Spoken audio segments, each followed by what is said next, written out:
अस्सलाम वालेकुम, good afternoon. क्या हाल चाल हैं जी? आप सबके ठीक ठाक हैं?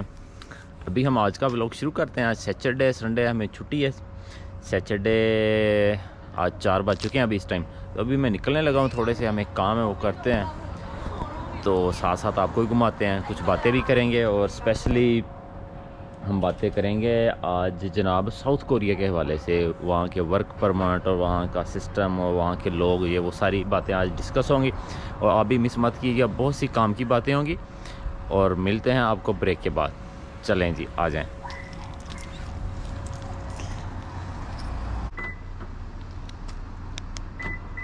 Let's go, let's go, let's go, let's go, let's go, let's गो।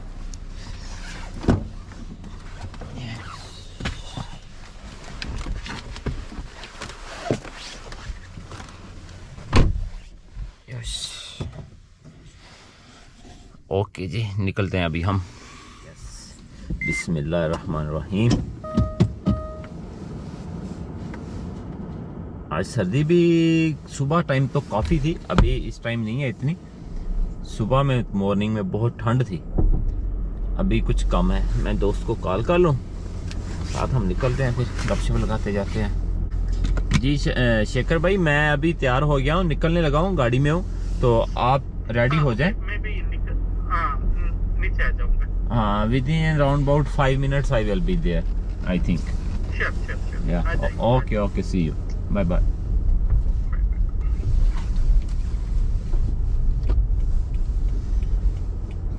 अच्छा जी, जो मैंने अभी बात की थी कि हम आपसे आज डिस्कस करेंगे साउथ कोरिया के वर्क के मतलब, वर्क वीज़ा के मतलब, वहाँ की लाइफस्टाइल के मतलब। तो एक्चुअली मैं साउथ कोरिया में रहा हूँ मोर देन 4 years। तो वहाँ पे जो काम की सूरत हाल है ना, वो जब मैं वहाँ था, मैं 2013 से लेके 2017 तक मिड तक वहाँ पे रहा हूँ ना, मोर देन 4 years। तो काम बहुत अच्छे थे, बहुत बिजी था वहाँ पे, और लोग अच्छे पैसे जो अर्न कर रहे थे ना। और पाकिस्तानी कम्युनिटी जो कोरिया में राउंड अबाउट नहीं, 14,000 के राउंड अबाउट पाकिस्तानी जो थे वो साउथ कोरिया में रह रहे थे ना। तो अभी शायद मे भी वहाँ कुछ बढ़ भी गई है, लेकिन आते हैं बात पे कि वहाँ पे काम की सूरत हाल क्या है ना। काम बहुत बिजी था, सैलरियाँ अच्छी थी, लेकिन पिछले 3 साल के अंदर अंदर कोरिया में सैलरी जो है ना हर साल बड़े अच्छी ग्रो हुई है ना। तो अभी वहाँ पे सैलरी जो बहुत अच्छी हो गई है, कम से कम जो $7 से $8 1 घंटा तनख्वाह है, US डॉलर जो है ना। 1 घंटा एक लेबर की उजरत है ना, मजदूर की सैलरी। तो वो पाकिस्तानी अभी आप समझ सकते हैं कि राउंड अबाउट जो 1200 के राउंड है ना, 1200 रुपया कह लें कि पाकिस्तानी 1 घंटे की तनख्वाह है साउथ कोरिया में। और डेली के 8 घंटे आपने काम करना होता है वहाँ पे, प्लस ओवर टाइम भी कंपनीज में मिल जाता है, ठीक है ना। तो उस हिसाब से आप देख लें कि आपकी अर्निंग कैसी हो सकती है ना। दूसरा ये है कि वहाँ जाने के लिए हमें चाहिए क्या क्या होता है। मैं सिंपल बता देता हूँ आपको, ये आपने पहले भी बहुत देखा होगा, लेकिन थोड़ा सा मैं डिटेल से कोशिश करूँगा कि आप लोगों को सारी समझ आ जाए ना। सबसे पहले तो भाई, आपने जब भी अगर साउथ कोरिया में आप आना चाह रहे हैं, ठीक है, वहाँ का वर्क वीज़ा अप्लाई करना चाह रहे हैं, तो आपने क्या करना है, सबसे पहले किसी भी मुल्क जाने के लिए, आपने ओवरसीज जाना है ना, उसके लिए आपको अपना मेडिकल करवा लेना चाहिए। क्योंकि बंदा मेडिकल फिट होगा तो उसके बाद उसके दूसरे जो प्रोसीजर्स है ना वो स्टार्ट होंगे ना। क्यों, आप सबसे पहले दूसरी चीज़ें कर लें, आप ये वो दूसरा सब कुछ अपना अरेंज कर लें, पैसे का कर लें, लेकिन एंड में आपका मेडिकल अगर पास नहीं होगा ना, तो आप जा नहीं पाएंगे। इस वजह से, क्योंकि मुझे याद है मैंने भी जब सब कुछ कर लिया था, तो मेरे साथ भी एक लड़का था, एंड पे जाके जब उस एप्लीकेशन सबमिट करवानी थी, उसने तब जाके अपना मेडिकल करवाया, तो उसको हेपेटाइटिस C निकल आया ना, पॉजिटिव। तो उसकी एप्लीकेशन जो थी वो सबमिट नहीं हो सकी। तो ये फर्स्ट ऑफ ऑल कर लें। दूसरे नंबर पे आप आते हैं प्रोसीजर। तो वो आपको पता है कि शायद पता हो, उसमें कोरियन ज़बान की जो लैंग्वेज टेस्ट होते हैं उसके लिए कुरानंदाजी होती है। अभी कुछ सालों से, पहले नहीं होती थी, पहले ऐसे ही अखबार में ऐड आती थी, आज से 10 साल पहले ना। उसके बाद तो उन्होंने फिर वो कुरानंदाजी होनी स्टार्ट हो गई है, और कुरानंदाजी होती थी, उसमें से सेलेक्ट बंदे कुरानंदाजी में जिनका नाम आ जाता है वो फिर आके अपना अप्लाई करते हैं, उसमें अपनी एप्लीकेशन फिल करके जमा करवा देते हैं। उसके बाद फिर वो उनको दोबारा बुलाते हैं, उनका शेड्यूल देते हैं कि आपके अब टेस्ट इस दिन को होंगे, इस महीने में होंगे। फिर आपने वो लैंग्वेज का टेस्ट देना होता है। वो 2 तरीके का होता है। नंबर 1 होता है लिसनिंग, नंबर 2 होता है रीडिंग, ठीक है ना।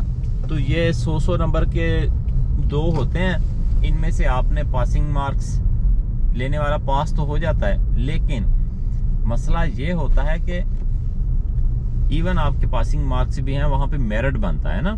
मिसाल करें कि 1000 बंदा है ना, तो उन्होंने 1000 में से 200 बंदा है ना जो रखना है, तो पास 400 बंदा हो गया। तो वो क्या करेंगे, वो ऐसा करेंगे कि उन 400 में से वो 200 वो वाला रखेंगे, वो ऊपर से स्टार्ट होंगे जिनके सबसे ज्यादा नंबर होंगे, ठीक है, और वो नीचे को आते जाएंगे। या जिस जगह पे उनका 200 बंदा पूरा हो जाएगा वहां तक का मेरिट बन जाएगा ना। कि मिसाल के तौर पे 120 नंबर तक उनका 200 पूरा हो गया ना, 120 नंबर जिनके आए थे या इससे ऊपर जिन्होंने मार्क्स लिए थे, उनका वो 200 बंदा पूरा हो गया है, तो वो वहां पे वो मेरिट बन जाएगा। 200 में से 120 वाला पास है, बाकी सब फेल हो जाएंगे। इवन 80 वाला भी पास होता है ना, जस्ट 80 वाला भी। तो नंबर 2 ये हो गया जी। जब वो पास हो गए, आप सारा कुछ हो गया, उसके बाद आपका होगा क्या कहते हैं एप्लीकेशन सबमिट कोरिया के लिए। फिर आपका उस टाइम मेडिकल होता है ना, जो मैंने मेडिकल आपको पहले कह दिया है। तो आपने उसकी तैयारी कैसे करनी है जी। लैंग्वेज की जो मैं कह रहा हूँ कि टेस्ट होता है, वो कुछ यूं होता है कि वहाँ पे प्राइवेट अकेडमीज बनी हुई हैं, आप वहाँ चले जाएं, जाके पढ़ लें 2 से 3 महीने। अगर तो आपने अप्लाई करना है ना साउथ कोरिया के लिए, तो उससे आपको सबसे पहले तो ये चाहिए मेडिकल करवाएं। दूसरे नंबर पे आपको चाहिए कि आप जाके किसी भी कोरियन एकेडमी में जुबान सीखने के लिए एडमिशन ले लें और वहां 3 से 4 महीने पढ़ लें। भाई क्या हो जाएगा, हम क्या कहते हैं यार, मैं पढ़ लूं उधर और बाद में मेरा नाम ना आए वहां जाके, ठीक है ना, कुरानदाजी में नाम ना निकले तो मेरी तो सारी मेहनत जाया गई। भाई ऐसा कुछ नहीं होता। अल्लाह ताला जो है ना, वो सबकी मेहनत, कभी भी किसी बंदे की मेहनत जो है ना रायगा नहीं जाने देता। तो आप ऐसा करें, पढ़ लें, क्योंकि हम देखें 10-10, 15-15 साल जो है स्कूलों में, कॉलेजों में, उसके बाद यूनिवर्सिटियों में भी धक्के खा के हमें वो एक कागज का टुकड़ा मिलता है, सनद जिसको हम कहते हैं ना, तो डिग्री कह लें, सनद कह लें उसको। तो वो हम फिर लेके दर दर पे घूम रहे होते हैं उस कागज के टुकड़े को, जी हमें नौकरी दे दें, हमें ये कर दें वो। तब हम नहीं देखते कि हमने कितना पैसा वालिदैन का जाया कर दिया होता है और कितना अपना टाइम, सालों के साल हमने जो ना वेस्ट कर दिए होते हैं। तब नहीं हम कहते कुछ भी। लेकिन जब काम की चीज आती है, उसके लिए हम 2 से 3 महीने और कुछ हजार रुपए भी देने के लिए हम तैयार नहीं होते ना, कि ये तो हम बहुत बुरा कर देंगे, बहुत पैसा वेस्ट हो जाएगा, टाइम जाया होगा। नो भाई, यही चीज होती है जिसके लिए एग्जैक्ट आपको अपना पैसा और टाइम देना चाहिए। ये आपको स्किल है। अगर तो आपका नाम आ गया, देखें, तो आपने तैयारी की हुई है पहले से ऑलरेडी, तो आप दूसरे उन लोगों में से हजारों जो होंगे, जो कि कह रहे होंगे नाम निकलेगा तो हम कुछ करेंगे ना, उनसे आप बेहतर होंगे। क्योंकि अभी जो लैंग्वेज टेस्ट है पहले जैसा नहीं रहा ना, अभी काफी मुश्किल हो गया। लिए अगर जो तो बंदा पहले से रेडी होता है, तैयार होता है, वो तो अब जब उसका नाम आता है फिर और उसको टाइम थोड़ा होता है ना पीछे। 1 महीना भी किसी को मिलता है, किसी को 2 महीने मिलते हैं, किसी को 3 महीने मिलते हैं ना। जैसे जैसे जिसका टेस्ट होता है वैसे वैसे वो टाइम शेड्यूल आ जाता है ना। तो अगर फर्ज करें आपने 3 महीने का पहले जुबान का कोर्स कर लिया है ना, कोरियन का, ठीक है, आपने अब अप्लाई किया, आपका नाम निकल आया, अभी आपका उसके बाद 3 महीने टेस्ट है। अभी देखें 3+3 आपको 6 महीने मिल जाएंगे और आप बहुत अच्छी तैयारी कर लेंगे 6 महीनों में मेहनत करके, ठीक है ना।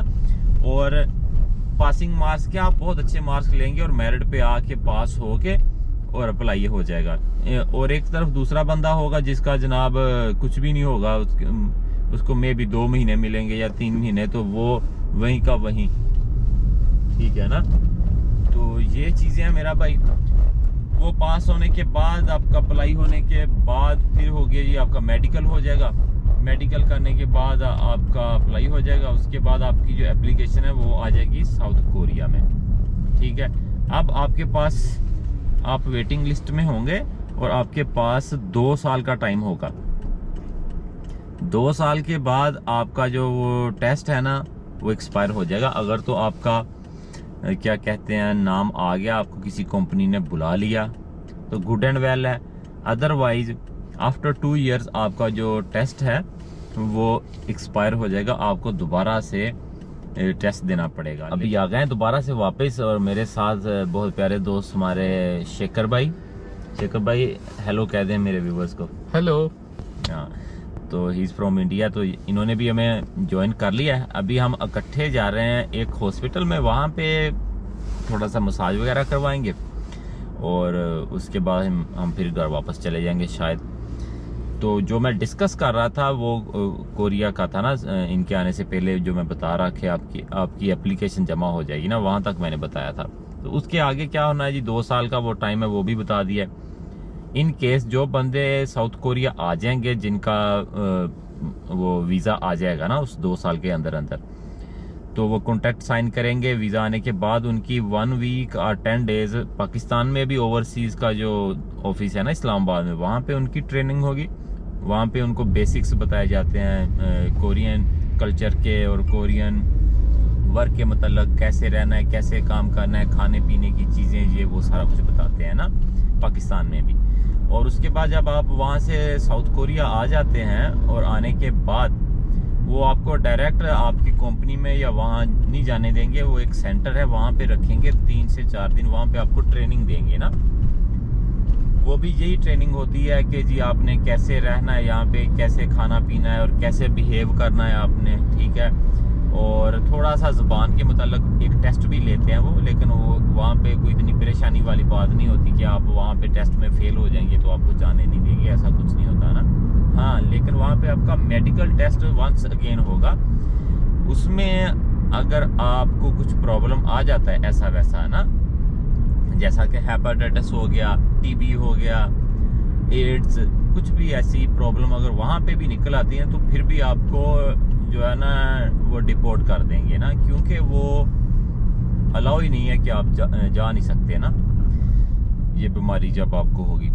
इसीलिए अगर आप कोई 2 नंबरी या कोई ऐसा वैसा करके अपना फेक मेडिकल बनवा के अगर वो इंटर हो भी जाएगा ना साउथ कोरिया में, तो वो वहीं से उसको फिर डिपोर्ट कर देंगे। तो ऐसा काम कोई रिस्क ना ले ना, कोई भी ऐसा बंदा जिसको ऐसा प्रॉब्लम हो। जैसे कि मैंने सबसे पहले कहा है कि अप्लाई करने से पहले भी सबसे स्टार्टिंग में आप अपना मेडिकल करवा लें, ठीक है ना। तो फिर आपका इतना सारा टाइम भी बच जाएगा, पैसा भी, और डिसअपॉइंटमेंट भी नहीं होगी ना आपको। तो ये काम कर लें। उसके बाद जनाब जिनके मेडिकल सब कुछ क्लियर हो जाएगा, 3-4 दिन वहाँ रखेंगे, आप इंजॉय करेंगे। थोड़ा सा आपको डिफरेंट लगेगा क्योंकि पाकिस्तानी जो इन्वायरमेंट है, वहाँ का रहना है वो मुख्तलिफ है, यहाँ का मुख्तलिफ, यहाँ फूड मुख्तलिफ है। जब मैं आया था तो मैंने वहाँ से 3 दिन कुछ नहीं खाया था। मैं अपने साथ ऐसे बिस्किट्स वगैरह लेके आया था, कुछ ब्रेड वगैरह मैं वहाँ से बाहर से खाता रहा। और जो उनकी वो थी ना, कह लें जिस जगह पे खाना खाते सब लोग इकट्ठे, मुझे तो कोरियन खाने की इतनी वो स्मेल आती थी। वहाँ उनका खाना है खिमची है ना, तो वो तो मुझसे सांस नहीं लिया जाता था ना, और बाकी सारा उनका सी फूड होता था उधर। तो मुझे तो वैसे ही वहाँ जाके वॉमिट होने को लगता था ना, मैं वहाँ जाता ही नहीं था खाना खाने के समय ना। तो आप भी देख लीजिएगा, आपको पहले 4-5 दिन वो ऐसे ही लगेंगे कि हम कहाँ आ गए। उसके बाद जैसे जैसे टाइम गुजरेगा तो आप वो सारी चीज़ें खुद खा रहे होंगे ना, खाने वाली जो इस्लाम में हमें अलाउ है ना, फिश हो गया और ये वो सब कुछ मीट वगैरह। और स्मेल भी जो है आपके में रच बस जाएगी वो ना, फिर आपको खिमची की स्मेल नहीं लगेगी, फिर खुशबू लगेगी आपको। शेखर भाई ऐसा ही हुआ था मेरे साथ ना।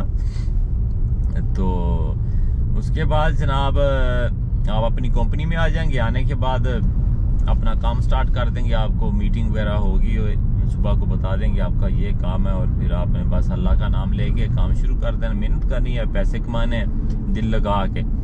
और फिर वहाँ आके होता क्या है ना, जब कंपनी में आप आ गए हैं, जॉब स्टार्ट कर दी है, इन केस ऐसा होता है कि आपकी कंपनी में वर्क जो है ना बिजी नहीं है ना, आपके अभी वहाँ पे नए नए दोस्त बनेंगे, कई पाकिस्तानी भी, और ये वो आपको बताएंगे अच्छा हाँ मैं इधर करता हूँ, इस कंपनी में काम करता हूँ, मेरा तो ओवर टाइम है, मैं तो इतने घंटे ओवर टाइम लगाता हूँ और मेरी सैलरी तो ये निकल रही है। तो आप अभी नए आए होंगे तो आपकी शायद कम सैलरी होगी, थोड़ी निकल रही होगी, तो आपको बताएंगे। तो आप डिसपॉइंट नहीं होना आपने ना। अक्सर होता क्या है, लड़के अभी नए नए आते हैं, उनको ज़बान भी कुछ नहीं आ रही होती, और जैसे ही कोई नया मिलता है वो बताता है हाँ यार मेरी तो 30 लाख निकल रही है सैलरी, मेरी तो 35 लाख निकल रही है, तुम्हारी कितनी निकल रही है? मेरी 20, 18। अभी तो बेसिक भी है वो भी बहुत ऊपर चली है ना, कोरिया में मिनिमम भी 20 लाख निकल आती है ना। तो जब मैं गया था तब तो अभी बेसिक जो थी हमारी 10 लाख येन पे थी ना, अभी देखें कहाँ 18 लाख येन पे, सॉरी येन कह दिया है, कोरियन वॉन पे पहुंच गई है ना। तो क्योंकि अब तो मैं जापान में हूँ तो मेरे मुंह से येन निकल जाता है ना। तो ऐसा ही है बस। फिर उसके बाद मेहनत करें, टिक के काम करें, तो अपने घर वालों का ख्याल रखें, अपनी सेहत का ख्याल रखें, किसी की बातों में मत आए, और अच्छे बुरे की तमीज़ रखें। क्योंकि पाकिस्तान में हम रहते हैं ना, तो वहाँ पे उस कम्युनिटी में हम बहुत सारी रिस्ट्रिक्शन होती है ना हमारे ऊपर, शेखर भाई। हाँ। ऐसे ही है ना, क्योंकि हम वहाँ पे एक तो अल्कोहल नहीं, शराब नहीं पीते, और दूसरी चीजें भी जो है वहाँ पे कम्युनिटी भी जो है ना स्ट्रिक्ट है, लड़कियां भी। और यहाँ पे जब आते हैं साउथ कोरिया में, तो यहाँ पे हर चीज ओपन होती है ना, आपको शराब भी बाहर से मिल जाती है आसानी से, ठीक है आप हाँ तो पी सकते हैं। लड़कियां भी जो है वो भी आपको जो है ना कुछ मिल जाते हैं ना ऐसे लोग। तो इन चीजों से बच के आपने अपना फोकस रखना है, एक गोल सेट कर लेना है, और उस पे जो है ना काम करना है। अगर आप थोड़ा सा भी उससे हिल गए है ना, इन कामों में चले गए ना, तो आप जो कमाएंगे वो वहीं पे ही सब खर्च करते जाएंगे। क्योंकि मैं ऐसे बहुत सारे लोगों को जानता हूँ, पर्सनल मेरे दोस्त रहे हैं, जो बेचारे 10-10 साल साउथ कोरिया में रहे, और उसके बाद फिर जब वापस जाना था तो उनके पास उनकी टिकट के पैसे जो थे वो भी उनकी जेब में नहीं होते थे ना। क्या करते थे, क्यों नहीं होते थे, पैसे कमाते थे लेकिन वो यूं ही सारे उड़ा देते थे ना।